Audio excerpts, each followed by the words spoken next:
തിരുവനന്തപുരം ആറ്റിങ്ങലിൽ കണ്ണിൽ മുളകുപൊടി എറിഞ്ഞ് മാല പൊട്ടിക്കാൻ ശ്രമിച്ച യുവതിയും യുവാവും അറസ്റ്റിൽ. കൊല്ലം സ്വദേശികളായ ലക്ഷ്മി, സാലു എന്നിവരാണ് അറസ്റ്റിലായത്. CCTV ദൃശ്യങ്ങൾ കേന്ദ്രീകരിച്ച് നടത്തിയ അന്വേഷണത്തിലാണ് പ്രതികൾ പിടിയിലായത്. വഴി ചോദിക്കാനെന്ന വ്യാജേന കാർ നിർത്തിയ ശേഷം മാല പൊട്ടിക്കാൻ ശ്രമിച്ച കേസിലാണ് കൊല്ലം സ്വദേശികളായ ലക്ഷ്മിയും സാലുവും അറസ്റ്റിലായത്. അവനഞ്ചേരി സ്വദേശി മോളിയുടെ മാലയാണ് പൊട്ടിക്കാൻ ശ്രമിച്ചത്. കണ്ണിൽ മുളകുപൊടി വിതറിയ ശേഷം മാല വലിച്ചു പൊട്ടിക്കാൻ ശ്രമിച്ചെങ്കിലും മുളകുപൊടി ലക്ഷ്മിയുടെ കണ്ണിലും വീണു. തുടർന്ന് കാറ് കൊല്ലം ഭാഗത്തേക്ക് ഓടിച്ചു പോകുകയായിരുന്നു. ഞാൻ കാറിന്റെ അടുത്തുനിന്ന് കുറച്ച് മാറിയാണ് നിന്നത്. അത് അവർക്ക് ഒന്നും ചെയ്യാൻ പറ്റാത്തത് കൊണ്ടാണെന്ന് അറിഞ്ഞൂടാ.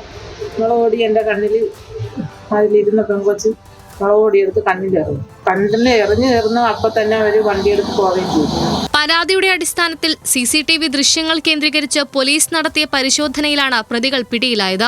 200 വാഹനങ്ങളുടെ വിവരങ്ങൾ ശേഖരിച്ച ശേഷമാണ് പോലീസ് പ്രതികളിലേക്ക് എത്തിയത്. ലക്ഷ്മിയുടെ അമ്മയ്ക്ക് ഒമാനിലുണ്ടായ സാമ്പത്തിക പ്രതിസന്ധി തീർക്കാനാണ് മോഷണത്തിലേക്ക് ഇറങ്ങിയതെന്നാണ് പ്രതികളുടെ മൊഴി. സാലുവിന്റെ പേരിൽ ഇതിനു മുൻപും നിരവധി കേസുകളുണ്ട്. പ്രതികളെ കോടതിയിൽ ഹാജരാക്കി.